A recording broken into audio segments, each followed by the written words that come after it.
Olá, tudo bem? A gente está falando de órgão e entidade. É um assunto muito importante, esse que envolve desconcentração e descentralização.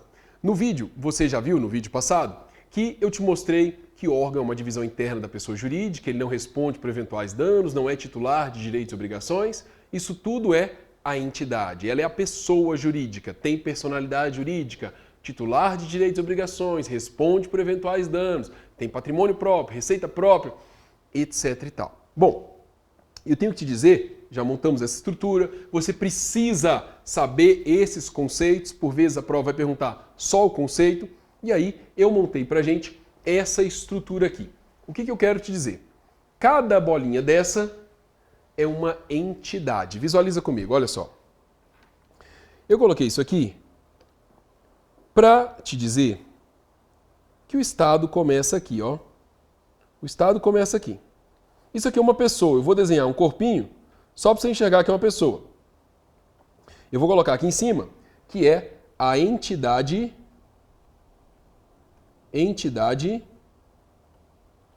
número 1. Então, o Estado nasce aqui.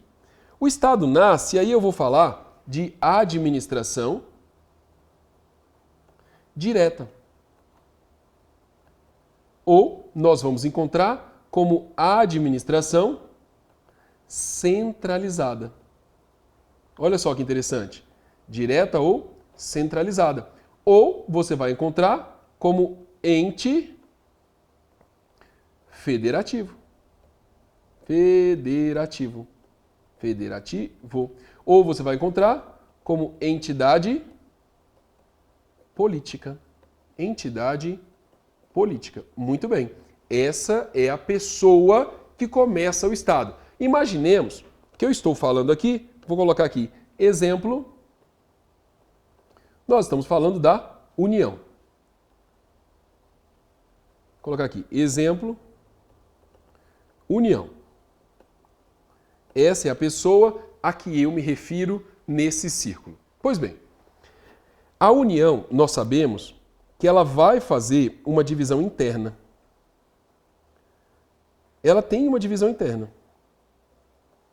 Nessa divisão interna, eu vou ter o que aqui dentro, gente? Cada quadradinho desse é um órgão, concorda comigo? Cada quadradinho aqui é um órgão. Então, eu vou escrever aqui dentro, para ajudar o nosso estudo, que isso aqui é um órgão.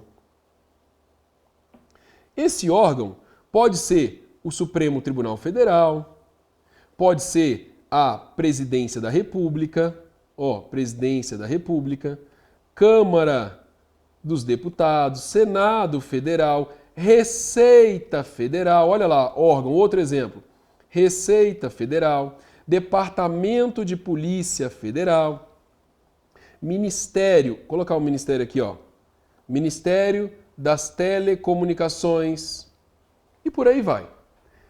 O fenômeno por meio do qual eu crio um órgão, como é que é o fenômeno que eu te falei? O fenômeno é chamado de o quê? Me ajuda? Concentração, não é isso?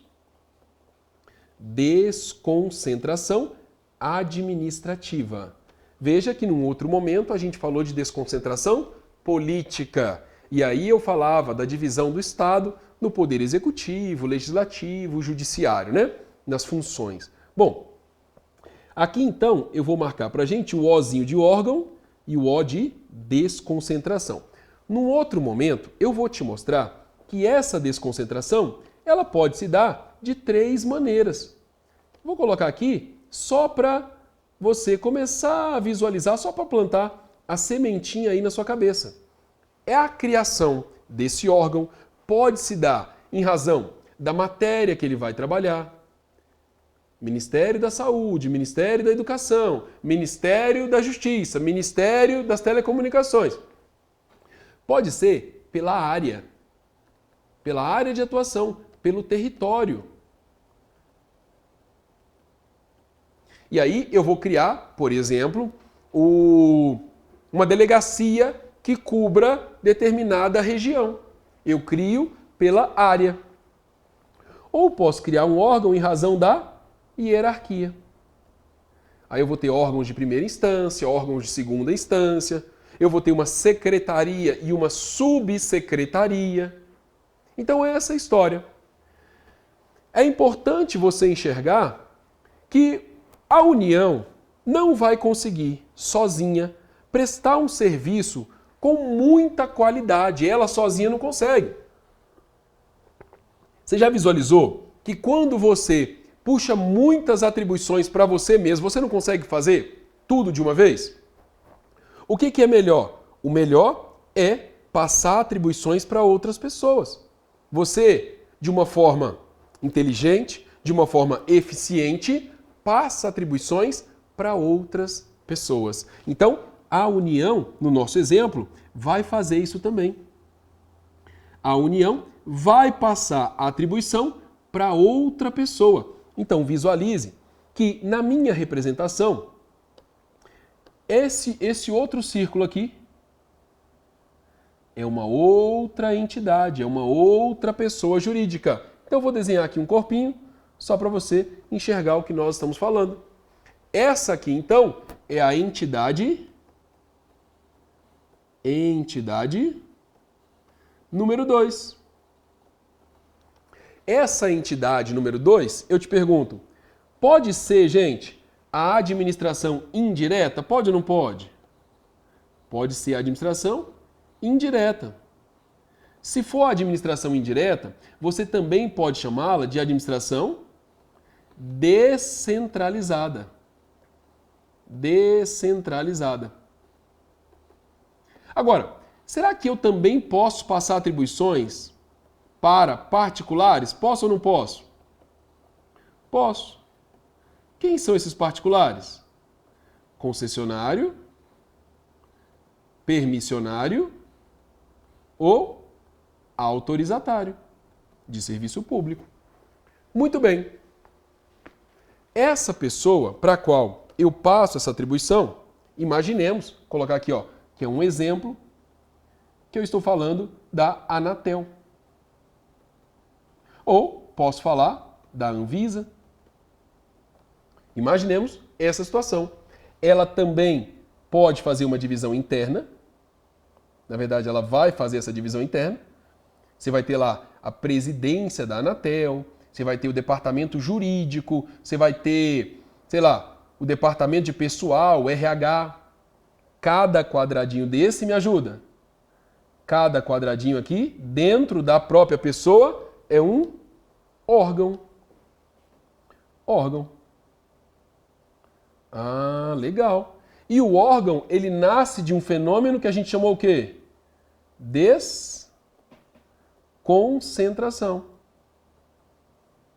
Desconcentração. E aí, mais uma vez, eu quero marcar para você o Ozinho de órgão, o Ozinho de desconcentração. A gente já sabe que nós podemos criar um órgão por 3 razões, não é? Me ajuda? Pode ser pela matéria, pode ser pela área de atuação, que é o território, ou pode ser pela hierarquia. Muito legal. Agora, quando eu estou nessa linha de uma pessoa para outra, olha aqui, nessa linha aqui, passando a atribuição de uma pessoa para outra, a esse fenômeno a gente vai dar o nome de quê? Descentralização, não é isso? Vou colocar aqui, ó. Descentralização. Descentralização, sempre aqui nessa nossa análise administrativa.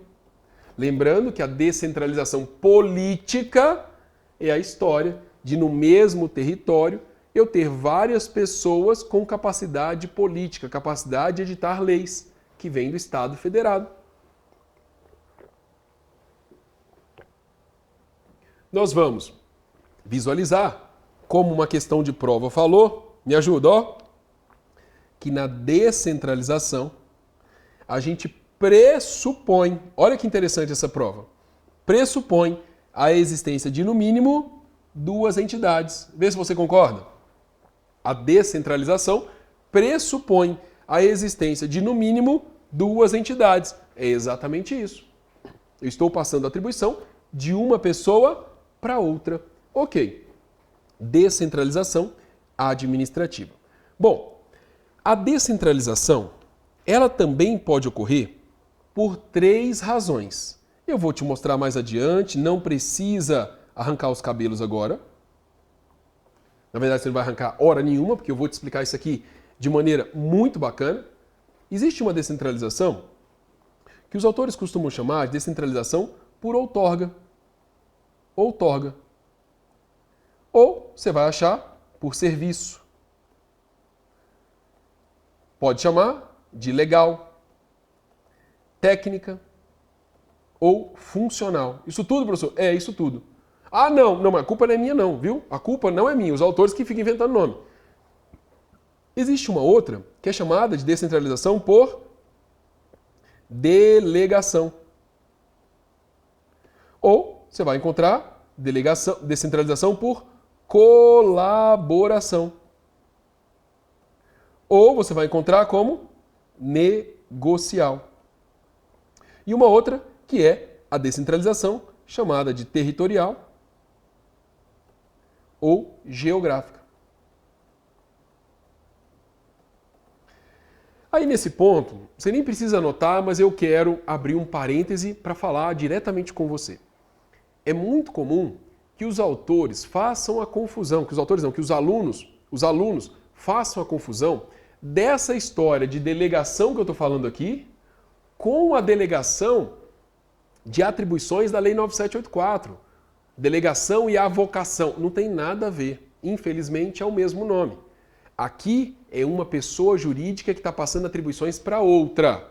Lá na 9784, aquela história de delegação e avocação, é um agente público ou um órgão que passa atribuição para outro órgão ou agente. Não é a mesma estrutura aqui. Tá bem? Então, você precisa ter esse cuidado para não confundir com delegação e avocação. Não é aquela delegação que nós estamos trabalhando aqui. Ok? Então, vem comigo. Bom, é extremamente importante você enxergar que quando nós estamos dentro de uma pessoa jurídica, existe um vínculo de hierarquia. Dentro da pessoa jurídica, nós vamos constituir esse vínculo aqui de hierarquia. Deixa eu escrever para a gente aqui. Hierarquia. Dentro da pessoa jurídica, nós vamos falar de subordinação. Nós vamos falar de autotutela. Que é o controle, tutela é controle, né? Autotutela, controle dos próprios atos. Quando eu vou lá para outra pessoa, eu também vou falar de hierarquia, eu também vou falar de subordinação, eu também vou falar de autotutela, controle dos próprios atos. Amados, isso dentro da própria pessoa jurídica. Agora, quando você passa do vínculo de uma pessoa para outra, é importante você visualizar que essas expressões aqui, ó, hierarquia, subordinação, autotutela, elas não vão ser mais utilizadas. Não vão ser. Eu vou precisar riscar essas expressões. Não há falar de hierarquia entre uma pessoa e outra, subordinação entre uma pessoa e outra, autotutela entre uma pessoa e outra. Mas olha, quando a União passa uma determinada atribuição para a Anatel, para a Anvisa, para a Gol, para a TAM, quando a União faz isso, ela precisa fiscalizar, ela precisa controlar, mas não é um controle de hierarquia. Então aqui eu preciso te dizer que existe um controle. Esse controle, ele é chamado de controle finalístico. Por que controle finalístico? Porque eu quero saber se aquela pessoa que eu criei, que eu permiti a criação, ou que eu fiz um contrato com ela, que eu passei uma atribuição por um ato, eu quero saber se aquela pessoa está exercendo a atividade como eu gostaria que fosse exercida. E aqui eu já posso emendar um assunto que é o princípio da especialidade.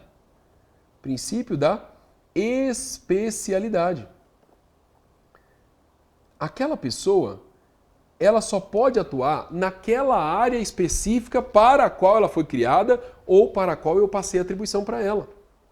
Então o Detran está relacionado a transporte, ele não pode querer atuar na área da saúde. Da mesma forma, a Anvisa está na área de vigilância sanitária, ela não pode querer atuar na área do transporte, na área do trânsito. Então é cada um no seu quadrado. A gente fala aqui de uma supervisão. Supervisão. E aí você já deve ter ouvido falar de supervisão ministerial. Mas eu chamo a sua atenção para o seguinte. Supervisão ministerial, por quê? Como regra, cada pessoa aqui, na indireta ou dos particulares, a regra é que eles são fiscalizados por um ministério. Essa é a regra. Anatel, Ministério das Telecomunicações. Anvisa, Ministério, deixa eu colocar aqui com a mesma cor, Ministério da Saúde. Agora, certo é que esse controle não se dá apenas por um ministério. Eu vou deixar claro para você que pode ser um ministério, se for no âmbito federal, tá? Ou pode ser a própria Presidência da República. O controle pode ser pela própria Presidência da República. E aí eu estou falando do âmbito federal, mas se fosse aqui no DF, se fosse no estado, se fosse no município, não seria ministério, seria secretaria. Então, eu falo de controle finalístico, supervisão, e aí a gente chamou de supervisão ministerial. Eu falo que há uma vinculação. Vinculação. E aí teve uma prova que chamou de vinculação externa. Porque é de uma pessoa para outra. Vinculação externa. Mas se falar só vinculação, é exatamente essa ideia. Eu posso falar aqui também de tutela. Não é autotutela, a FCC gosta muito de brincar com isso, autotutela e tutela. A gente também encontra questão do CESP falando isso. Tutela quando envolve pessoas diferentes. Autotutela quando é dentro da própria pessoa. Muito bem, aqui nós estamos montando a nossa estrutura, você está captando a minha mensagem, e aí vejam vocês. Eu tenho que te falar o seguinte.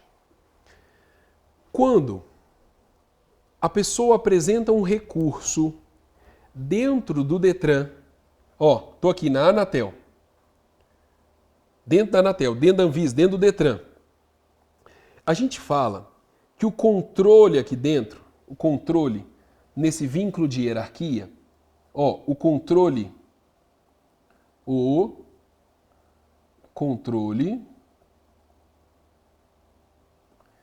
é pleno, irrestrito. Controle é pleno, irrestrito, ele é automático. Você vai visualizar a informação de que ele é ilimitado. Ele não depende de uma previsão em lei, tá? Ele não depende da previsão em lei. Não depende da lei. E aí, eu já volto para a história do recurso que eu ia falando. Quando eu estou aqui na administração direta, eu também vou te dizer que aqui dentro, o controle, o controle aqui dentro é pleno, irrestrito, ilimitado ele é automático. Agora, nós vamos ter que entender que o controle que uma pessoa faz sobre os atos da outra, deixa eu só escrever aqui o STF, que eu acabei apagando ali, né? STF. O controle que uma pessoa faz sobre os atos da outra, olha que interessante. Controle de uma pessoa sobre os atos da outra, esse controle aqui. Deixa eu colocar do jeito que eu coloquei. O controle é limitado. Como assim limitado, professor? Ele é limitado àquilo que a lei permitir. O controle, ele é limitado àquilo que a lei permitir. E aí, a história do recurso que eu ia te falando é a seguinte, olha que interessante. Quando eu estou dentro da Anatel, dentro da Anvisa, dentro do Detran, e apresento um recurso, esse recurso aqui dentro, ele se dá num âmbito de hierarquia, concorda comigo? A gente chama ele de recurso hierárquico próprio. Recurso hierárquico próprio. Se eu estiver no âmbito da União e apresento um recurso aqui dentro dessa estrutura de hierarquia, eu também vou falar de recurso hierárquico próprio. Agora, olha só que interessante, gente. Se essa lei aqui admitir, será possível apresentar um recurso que saia do Detran para a administração direta. Tudo vai depender da previsão que está nessa lei. E aí seria para a Secretaria de Transportes, por exemplo. Eu posso apresentar um recurso contra uma decisão da Anvisa que seja direcionado ao Ministério da Saúde. Como a gente sabe que nesse vínculo aqui de uma pessoa para outra, eu dependo daquilo que a lei fala, então esse recurso só é possível se a lei trouxer. Esse recurso ele é chamado de recurso, olha que interessante, recurso, olha lá, hierárquico, mas tem hierarquia, gente, de uma pessoa para outra? Não. Então eles falam que é um recurso hierárquico impróprio. Olha que legal. Impróprio. O que é o recurso hierárquico impróprio? É aquele que é dirigido a uma outra pessoa jurídica. Essa é a história. Bom, para a gente fechar, olha só. Quando eu crio um órgão, eu falo de desconcentração. Imaginemos que a União quer extinguir o ministério. Tem muito ministério, ela quer extinguir. Vamos visualizar que ela tem, por exemplo, o Ministério do Trabalho e o Ministério do Emprego. Ela quer juntar os dois. Se ela junta os dois, o fenômeno de juntar dois órgãos, imaginemos que eu estou juntando aqui dois órgãos. Se criar um órgão é desconcentração, juntar órgão é concentração. A mesma coisa vai se dar do lado de cá. Se eu juntar aqui dois órgãos, eu vou chamar isso de concentração. Pessoal, imaginemos que a União extingue a Anvisa, extingue a Anatel. Você concorda comigo que ela vai pegar a atribuição de volta? Se na ida eu chamei de descentralização, na volta, quando ela pega a atribuição de volta, eu chamo de quê? Eu chamo de centralização. Centralização. Por isso até o nome da administração direta é administração centralizada. E da indireta, descentralizada. Estamos bem quanto a isso? Ficou legal? Ficou bacana? Olha, daqui você responde a várias questões relacionadas não só à organização administrativa, mas da própria Lei 9784, quando fala de recurso hierárquico próprio, impróprio. Você responde controle da administração pública e várias outras coisas.